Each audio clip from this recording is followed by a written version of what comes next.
all the information of the key story points in your reality.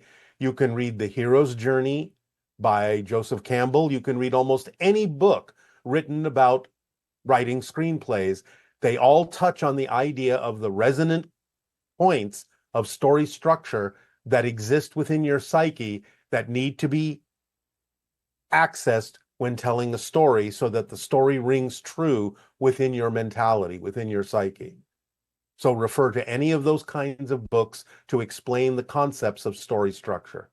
They also are representative of ideas in your actual life path that make your life relevant and explain the idea of why you go through processes to learn lessons. So reading about the idea of story structure in some of those books can help you understand why you choose to go through physical reality processes to gain more insight and create more discovery about who you are and grow as a soul. And this person is saying that they're a bit confused about how two things you mentioned work together. On one hand, you said that when we speak with you, we are essentially speaking with ourselves. On the other, you said you're observing us to see how we evolve and determine if we're ready for open contact. From a human perspective, these ideas seem contradictory. Can you help clarify this? Yes, they are not contradictory in the sense that I am a reflection of what your higher mind would say to you. So in that sense, speaking to yourself means that the conversations you are having with us are somewhat representative of the kind of answers you would receive from your higher mind, from your own soul. We are a representation of that. At the same time, we are our own person and therefore can have a separate observational regard for what it is we are watching, what it is we are observing. We can function in both ways. We are a multidimensional being, just like you are. We have our own identity and can observe as ourselves, and yet at the same time can perform the function of being a reflection of the kind of conversations you would have with your own higher mind. Thank you. Yes. As you've encouraged us to start conversations with those on the other side, I've been following my highest excitement by trying to engage meaningfully with family members whose views I deeply disagree with, especially when those views seem rooted in prejudice or hatred. I genuinely want to respond with curiosity and understand their perspective, but my reactions of sadness, pain, and ultimately disgust often show on my face and shut down the conversation. I recognize these emotions stem from my own thoughts and beliefs, but I'm unsure of how to identify the limiting beliefs that are preventing me from fostering genuine dialogue and connection. How can I shift my perspective to keep the conversation open despite the hurt that I feel? The hurt you feel is based on the idea that you are judging yourself based on what they are saying, that you feel that what they are saying you're taking personally, as if it disqualifies or invalidates the beliefs that you have, just because they have contrary beliefs. So don't take it personally.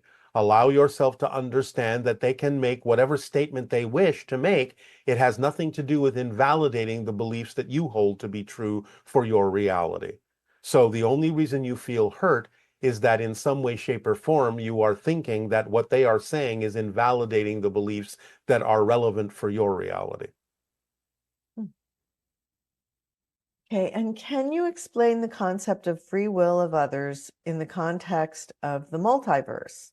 For example, if I wish to be in a universe where my marriage is working, where is the boundary between my being able to access that universe, which should be limitless, and my partner having his own free will of not wanting to, which is a limitation?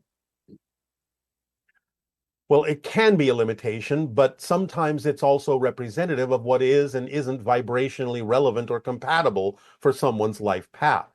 So you don't necessarily have to look at someone's differences as a limitation if they are actually truly understanding what is relevant for their life path, which may not necessarily mean that they need to continue the relationship with you. However, there may be some small degree of insistence that it has to work out the way you want it to work out. Nevertheless, the idea is to explore whether or not there is enough common ground or whether your differences are vibrationally compatible with one another, that you can be willing to reflect to each other what you need to know to become more of who each of you are. If you're willing to do that, if you're both willing to do that, then the relationship can continue in a certain way. But if one or the other, for some reason, whether it is a limitation or not, is simply not willing to move forward in reflecting to the other what you need to become more of who you are, then it is something that may need to be discontinued. And that could be the most loving thing to do, to allow each of you to attract into your lives what you actually need to have reflected to you by another individual who will help you become more of who you are, rather than struggling to make something work that each party is simply not capable of vibrationally finding enough compatibility to do so. Okay, and can you talk about the energy of resistance and avoidance? If we find that we are resistant about a particular path or teaching and not sure if it's right for us, is that a sign that it actually is part of our path, or can we have resistance to things for healthy reasons too? How can we tell the difference between something we are avoiding that is good for us and something that we are resisting because it might not be good for us? This goes back to the old idea of understanding yourself clearly enough to know the difference between what is representative of your passion and what is representative of anxiety within you. You have to know yourself more clearly. The idea isn't that difficult to tell the difference when you are honestly willing to look at why you believe what you believe to be true. So the idea is to ask those questions and to understand that when you recognize that something is not vibrationally compatible with you, it's not about resisting it. That's not the energy that you would experience. You would simply recognize an alignment within yourself that is simply telling you that this is not vibrationally compatible with your life path or with who you truly are. You won't feel a resistance to it. You will simply not be able to relate to it in a certain way. So that's a different feeling than experiencing resistance. If you actually experience the energy of resistance, then that may be a sign that you're actually avoiding something you need to explore or you need to look at.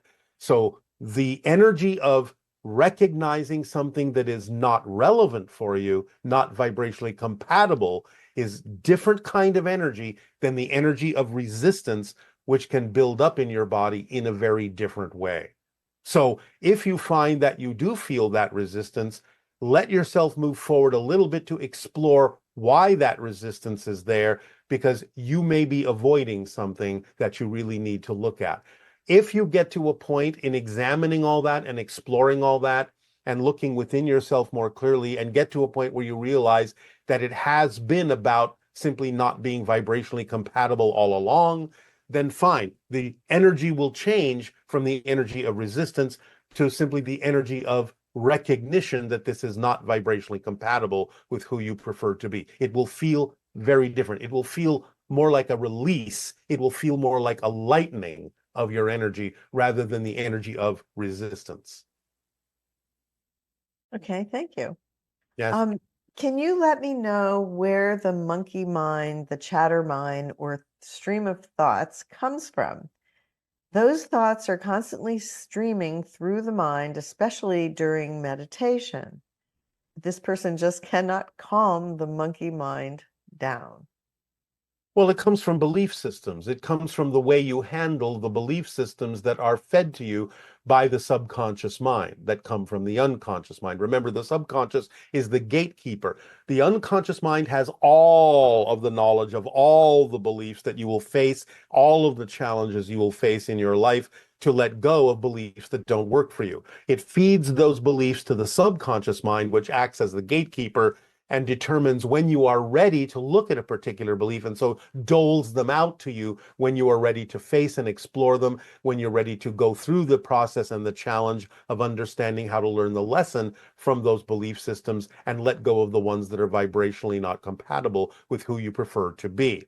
So When you are allowing yourself or not allowing yourself to let those belief systems be explored, when you're actually trying to push them away, they will come back as a very strong, strong echo, and you will not be able to silence them until you actually face them and use them in a more positive way to find out why you are experiencing that chatter that you're talking about, because they're usually representative of beliefs that you're unwilling to face because you think that you should be in some way, shape, or form not having to face them, not having to listen to them.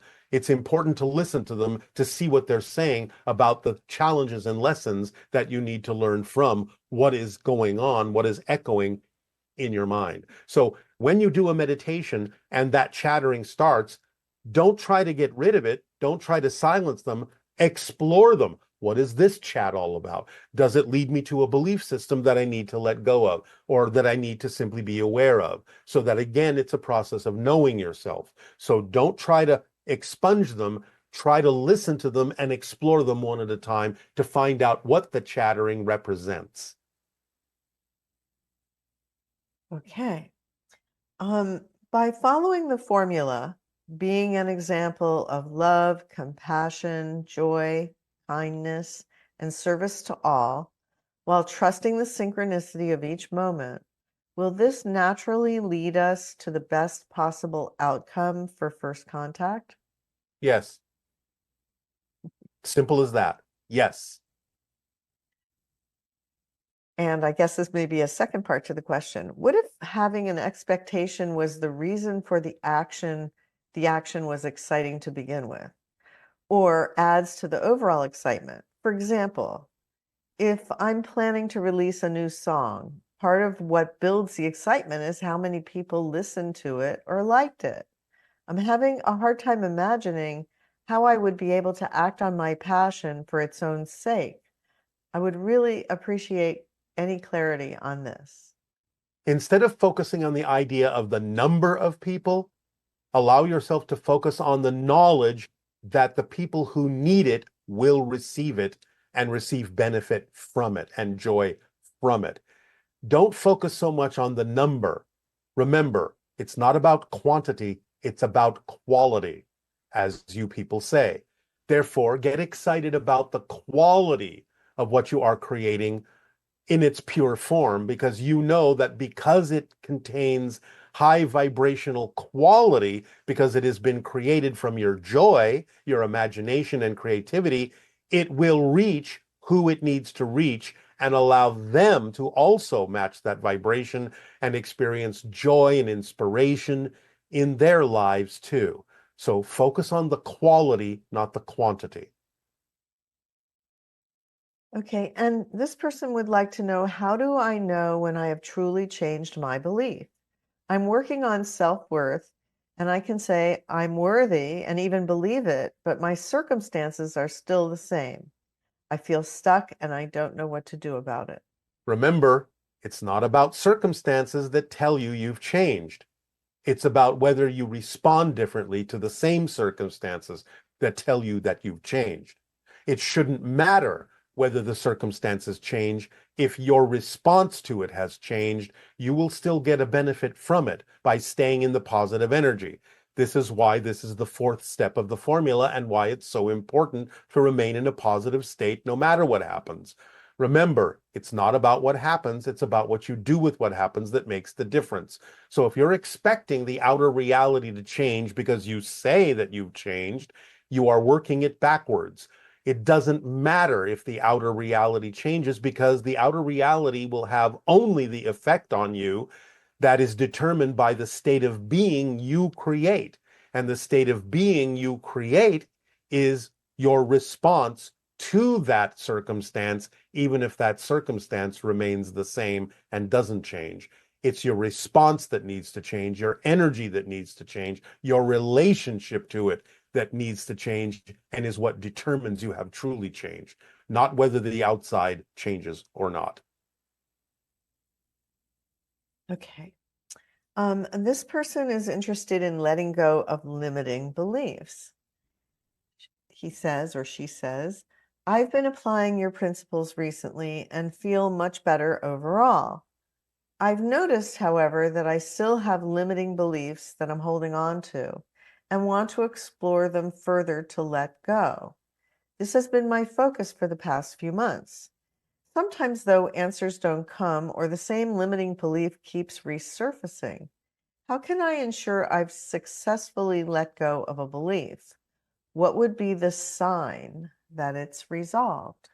The sign that it's resolved would be that the belief no longer makes any sense to hold on to, because you don't hold on to beliefs that don't make sense to do so. Again, this goes to what we have said about the motivational mechanism in humans. You only hold on to beliefs that you believe actually serve you. Even if you know intellectually that they don't, you must believe the alternative is worse, or you wouldn't hold on to the beliefs that you have. It must be that you view the belief that you're holding on to, even if you know it's not to your benefit, as being safer as a belief, more familiar as a belief, easier to deal with than the alternative should you decide to let it go and change your belief. So you have to find out what it is you're afraid would happen if you actually changed the belief. If you have a belief that says the alternative is worse, then you will still hold on to whatever it is you're holding on to that you know may not be serving you, but you believe serves you better than the alternative. So again, it takes self-investigation and transparency to understand why you're holding on to it. And it's usually because you believe that to let go of it or to go into another belief system, that something worse would happen than what you're already experiencing. So you just need more and deeper investigation of yourself as to what you are afraid would happen if you did in fact change your belief. Okay. And this next set of questions is about the drones that Yes, have been happening recently. we So will I'll just, answer them all in one statement. Most of the drones that you have been seeing have to do with man-made devices, human-made devices that are surveilling, observing, and protecting against incursions from others with ill intent. Some of the drones may be extraterrestrial vehicles disguised as drones, but many of the drones, even the ones that are human made, military made, that are involved in this surveillance and observation, may still be being coordinated by extraterrestrial beings in terms of the information that is being gathered by the drones that is important for preventing others of ill intent from doing actions that would be detrimental to many of the societies on your planet. So it's a very complex and involved operation that involves not only your military, but also extraterrestrials on another level to help coordinate information that provides the protection necessary to prevent actions that have ill intent from happening in your world. And that is all we will say at this time. okay. Well, that's helpful because I'm sure a lot of people are wondering what is going on. That is what is going on. Okay, so moving along here to some additional questions. Here's an individual saying that they did the sacred circuits for 3 months, but they felt no positive changes. I tried talking with them, but received no communication back. I tried looking at them and taking their shapes, and I also tried looking at them while solely functioning on focusing on the energy. I was feeling something from each symbol, and then I noticed that the symbol's energy lasted for a few hours or less, but then it wore off. What is the best way to use the sacred circuits to have impact fully on transformation? It appears that you are only using them energetically and not connecting the changes that they make in your neurological circuitry to the idea of then performing physical actions in service to humanity after you utilize the circuits. That's what they're for. It's not just about sitting there and trying to feel changes in your energy. It's about using the circuits to rearrange the energy paths in your body, the neurological paths in your body to make you more superconductive, hyperconductive of higher frequency energies, and then to take the actions that are necessary to act on your passion in service to humanity. So it's a two-part process. It's not just about meditating on the circuits, because then you're not really flowing the energy that the circuits are helping you change within yourself in a way that is pragmatic and grounded in your physical reality. So it's not just about experiencing energy changes, it's about putting them into action. Okay, thank you. How do we exist in the here and now, the present moment, and still be there for our future selves? For instance, how do we stay tuned into the present channel and still be able to make long-term, sometimes difficult choices that will benefit us later, but may be difficult in the now? Again, the challenges that you face in the now determine what you will experience in the next now, which is what you call the future. Stay present with the challenge. Again, follow the formula in dealing with any challenge. It will allow you to set up the vibrational patterns that will allow you to experience the next present now in the way that will continue to move you forward in a beneficial way. That is what you do. Okay, now this question is about free will.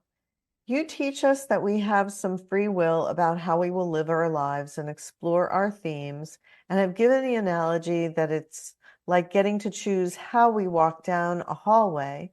But some other teachings say, well, really, all of this is just one non-dual thing happening, and there's not even any self or doer to choose anything, and that free will is an illusion.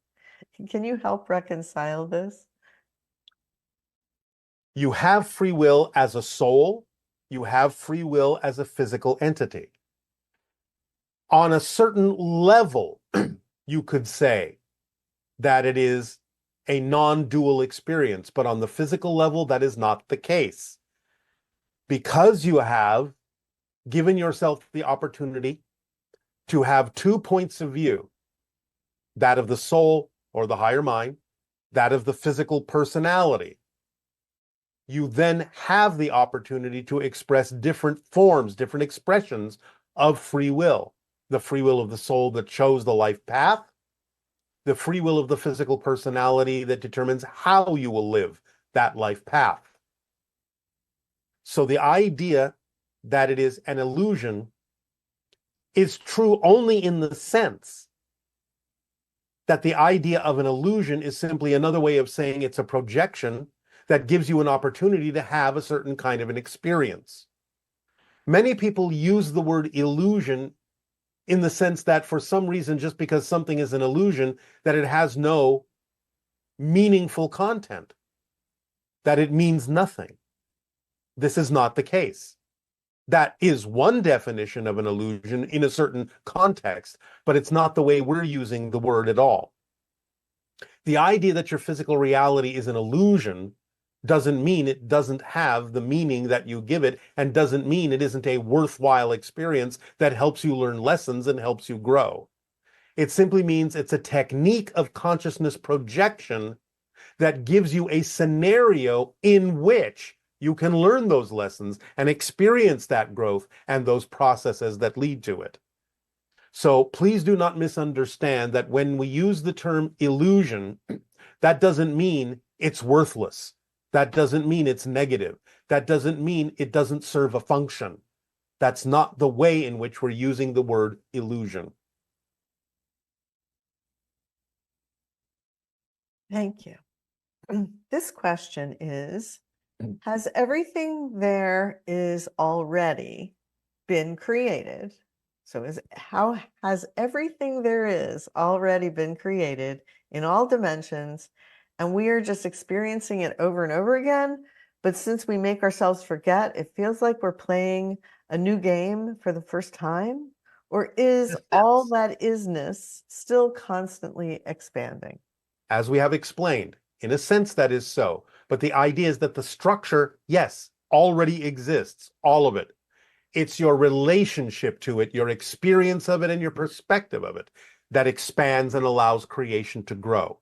So it's both. The structure already exists and is infinite, but there are certain portions of it that are relevant for your life path, and your relationship, your perspective, and your experience of that structure relative to your life path is what allows you to discover a new perspective of yourself and to grow. It's the way that all that is has of experiencing itself in all the ways that it can. So it already exists as a structure, but it doesn't necessarily already experience itself in all the ways that it can. That never ends because it's all based on how you decide to experience your relationship to that structure, your experience of that structure, your perspective of that structure that continues to allow all that is to experience new perspectives of itself, new awareness of itself, new expansions of itself within the structure that never changes. Quite amazing. Yes. This individual is asking a question about weight. You've said that our soul comes to Earth to have a particular set of experiences. For instance, it seems to me that my soul wanted to experience being overweight and unhealthy. Now, my human self disagrees with that and really wants to be healthy. Who wins here, the soul or the human body? Is it possible that the soul's desire experience is so strong that the human body can't change it or move to a timeline where the human's preferred experience, regardless of how many permission slips the human uses? Usually, when the soul determines a particular kind of experience as a starting point, usually, that usually allows the physical being to use that in order to create a transformational experience to go in a different direction. So the idea may be that there is resistance within your belief system that prevents you from transforming this in order to lose the weight that the soul is giving you as a starting point to have a challenge to face and overcome. It is relatively rare that the soul would choose something in that context, though not impossible, that is impossible to change. And if that is the case, then there is purpose to it that teaches other people some different kind of lesson relevant and relative to their interactions and relationship with you who is unable to lose that weight. This is very rare, but the idea is that it's not impossible, that the weight needs to be maintained in order to teach other people a lesson in terms of how they relate to people who have that kind of weight. However, it doesn't mean that you cannot change the circumstance if you get in touch with the idea of what that symbol that the soul has chosen represents and what lessons can be learned by others by maintaining it, then you may be able to transform it and yet still create a situation that allows people to change the way in which they relate to people who do have the excessive weight by forming some kind of an organization that will allow people to learn to look at people like that in a different way, to have compassion and empathy for the challenges that they're facing, and to perhaps help them learn different ways in which they can transform that challenge. So the idea can be used in a variety of ways. It doesn't mean you can't transform it, but it may mean you have to figure out a way to still help people understand the same lesson that maintaining the weight would teach them if it is for the purpose of other people learning lessons from a person who has the excessive weight. So you can lose the weight if you can still figure out a way to help people learn the same lesson when you don't have the weight. In continuation with that idea, it appears that being of service is some of the highest vibrational states one can be in. Yes. And the idea that humans as personalities prefer to experience positive, fun, exciting experiences of reality. And yet, as part of their soul contract, they may have come in with a willingness to experience great suffering in order to assist others. How do you Yes. reconcile those two perspectives? Because the idea is that what you call suffering can be looked at in a different way, where it can be transformed simply into the energy of the lessons that others need to learn, so that the person experiencing that particular choice of the soul doesn't actually have to experience it as suffering, even though others may perceive it as such.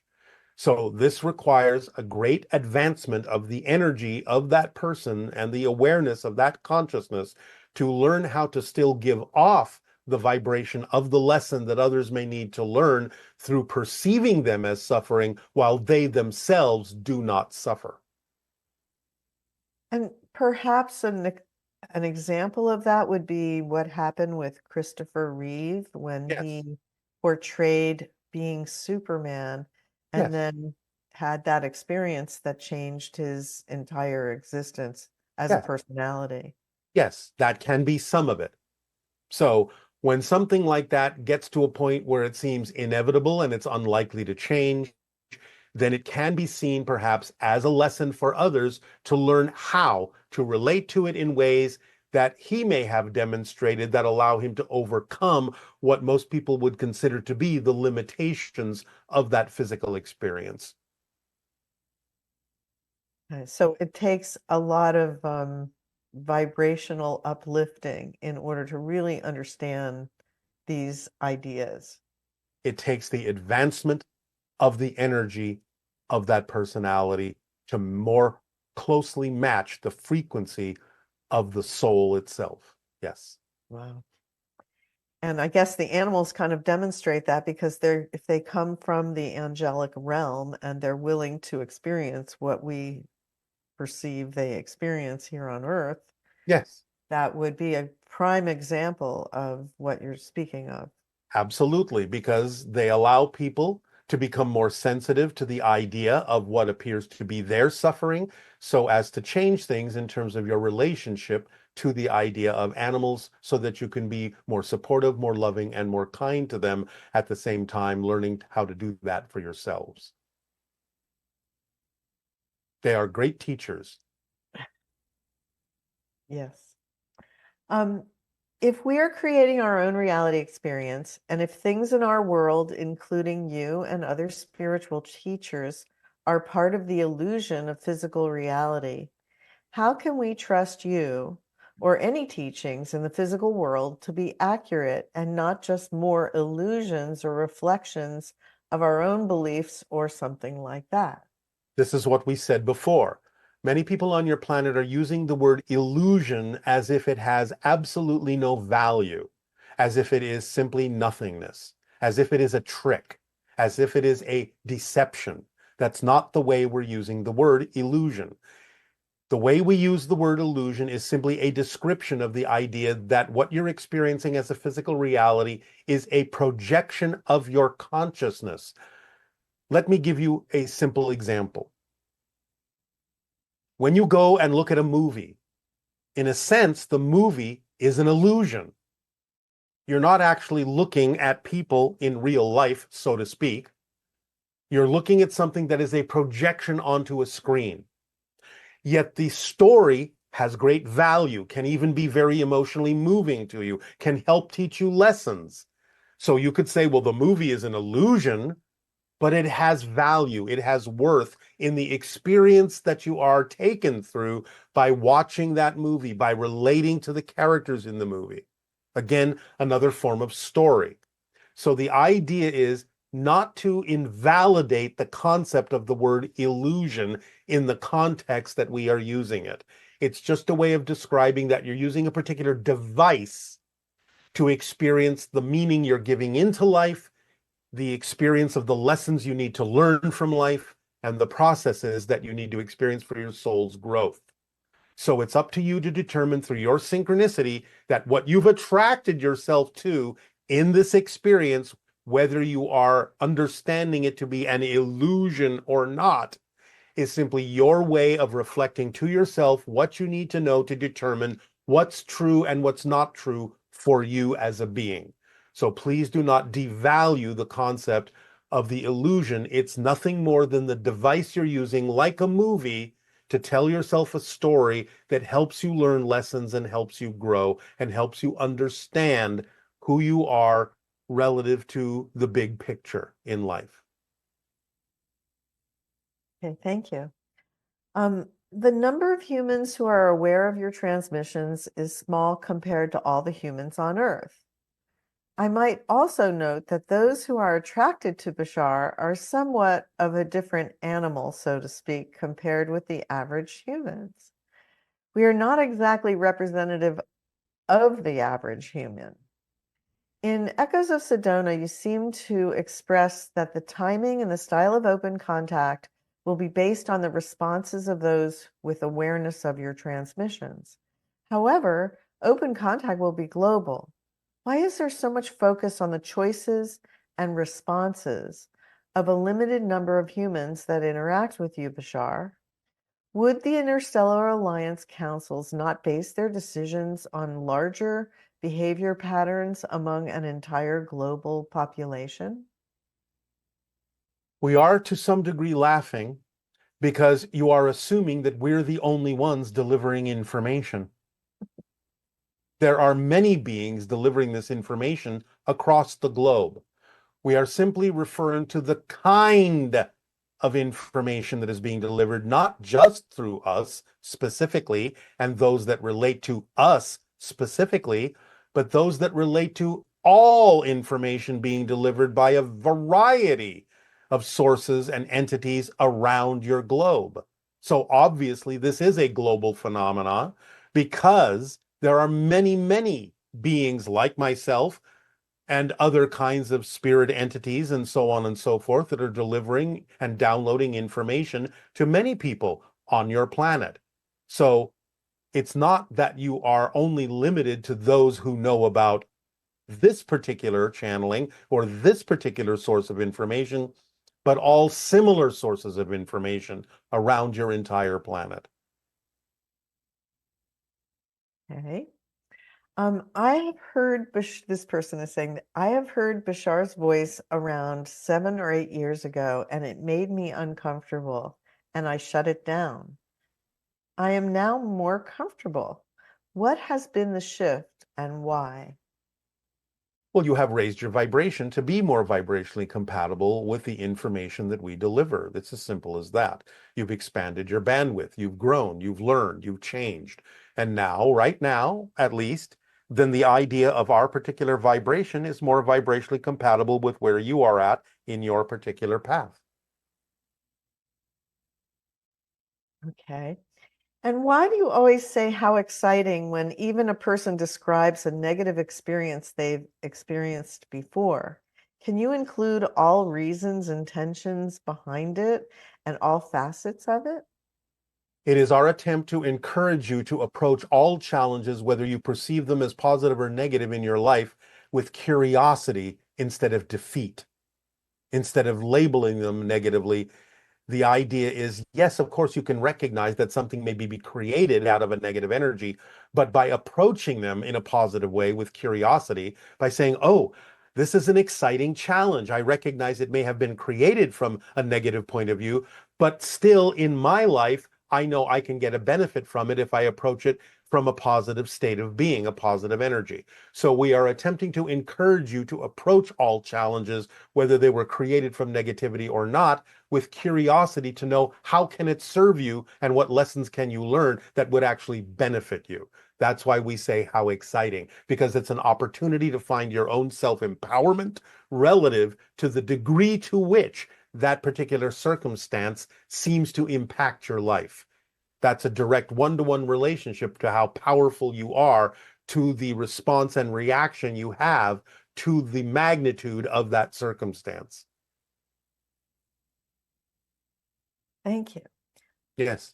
Why does the transformation happening on Earth affect more than just our human world, as mentioned in your previous transmission, the formula?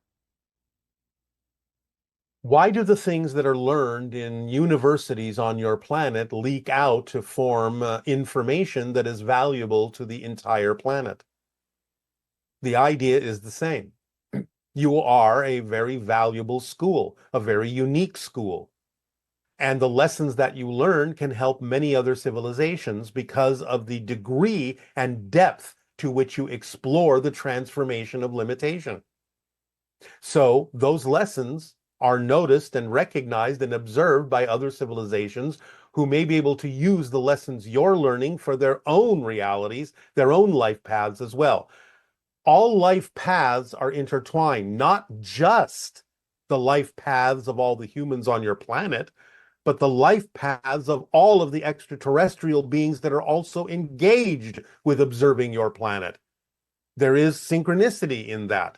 So the idea is we are excited by the concept of what you are learning because it informs the totality of all of the beings that are in some way, shape, or form engaged with what it is you are learning on your planet.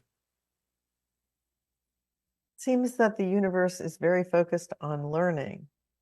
On expanding. Yes. That's what learning is. It's Learning is expansion. expanding, learning is growing. Yes. It's being more of what you actually are as source, experiencing more of what it is to be source, to be all that is. So since Expansion is the natural state of self-awareness. You want to know more about what and who you are. Who am I? It's the question you all ask on an individual basis. But you see, that's the driving engine of all that is. Who am I? so that's why it's just built into the fabric of existence. Yes. The drive to expand, to learn, and Yes.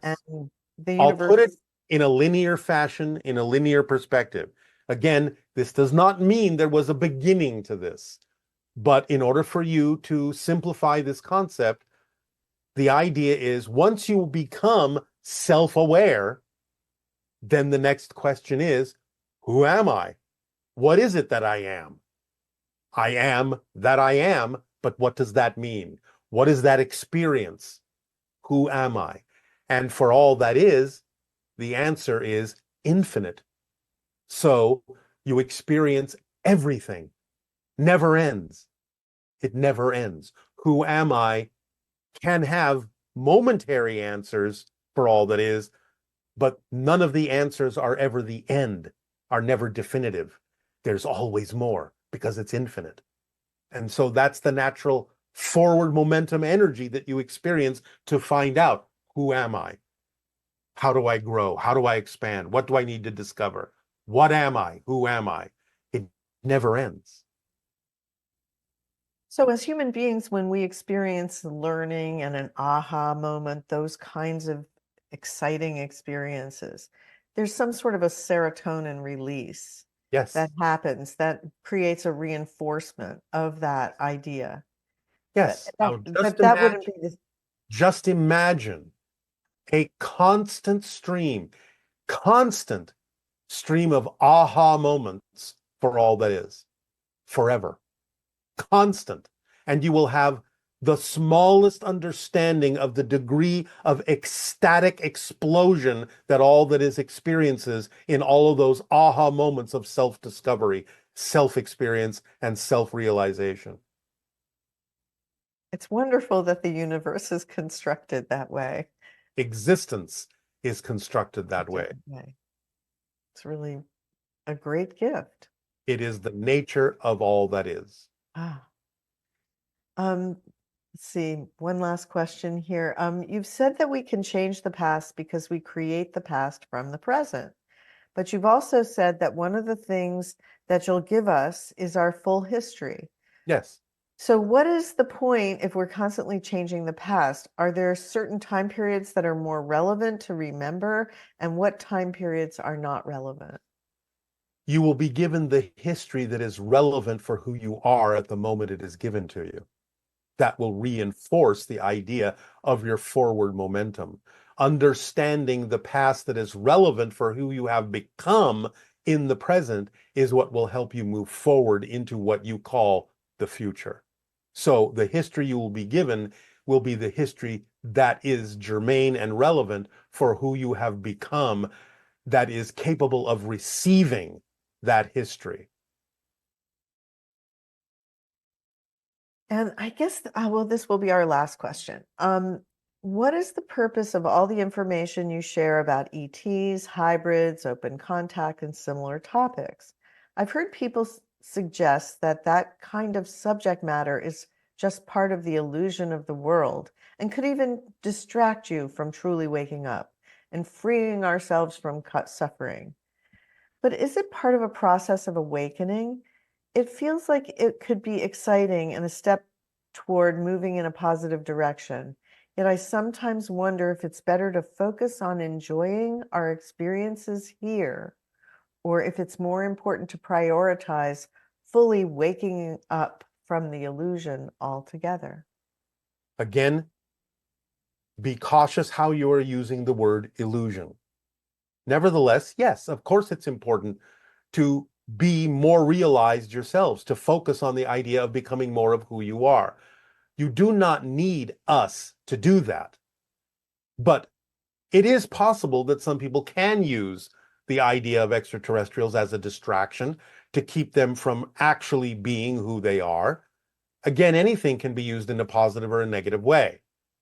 But the idea of becoming more aware of us is also simply the end result of becoming more aware of yourselves, because we are all interconnected. So when you become more of yourself by following the formula or whatever intuitive path allows you to be more of who you are, it is ultimately, in a sense, for most people, inevitable that you will also discover that there are others also on that same wavelength, and that you will attract yourselves to them. Therefore, as long as you are focused on the idea of following the formula to be your true self, that will usually inevitably include the discovery of others who are also operating on a similar wavelength, such as us. So one thing just leads to another, but you don't have to focus on us. If it does distract you from being yourself, then by all means focus on being yourself, because you do not need extraterrestrial contact to perform the important act of being yourself. We are simply saying that for most people, the act of being yourself will inevitably lead to the connection to others of similar wavelength. So, does that help you? Yes, it does. Thank you so much from all of us for your explanations and helping us understand so much of what is happening. So thank you. It is again our passion and our pleasure and our unconditional love to you all. So now allow yourselves to continue to move forward as we move forward together in whatever way, shape, or form you so prefer.